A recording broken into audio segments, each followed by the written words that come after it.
Hi guys, நம்மலாம் சின்னதில் அம்மா வந்து தக்காளி சாப்பாட்டை பிரியாணி அப்படின்னு சொல்லி கொடுத்தாங்கன்னா கூட நம்ம வந்து ஏமாந்து சரின்னு சாப்பிட்ருவோம்.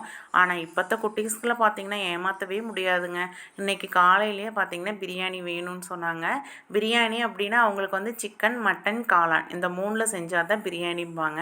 நானும் சரி வெஜிடபிள் இருந்தால் அதை போட்டு வெஜிடபிள் பிரியாணின்னு கொடுத்துர்லாம் அப்படின்னு பார்த்தேன். வெஜிடபிள்ஸே ஒன்றுமே இல்லை, எல்லாம் தீர்ந்துருச்சு. சரின்னு சொல்லி பார்த்தேன், சோயா இருந்துச்சு கொஞ்சமாக. சரி அதை போட்டு பிரியாணி ட்ரை பண்ணிடலாம் அப்படின்ட்டு தான் சோயாவை மட்டும் போட்டு நம்ம பிரியாணி செஞ்சுருந்தேன். ஆனால் டேஸ்ட் வைஸ் பார்த்திங்கன்னா சூப்பராக இருந்துச்சு. நான் எப்பவும் போல் நம்ம சிக்கன்லாம் செய்கிற மாதிரியே தான் செஞ்சுருந்தேன். வேறு எந்த வெஜிடபிளுமே சேர்த்துல, வெறும் சோயா மட்டும்தான் போட்டு செஞ்சுருந்தேன். செமையாக இருந்துச்சு. அதனால் ஓகே அப்படின்னு சொல்லி சாப்பிட்டுக்கிட்டாங்க பிரியாணி. இன்றைக்கி மத்தியானம் பிரியாணியும் தயிர் சலாடும் தான் லஞ்சுக்கு.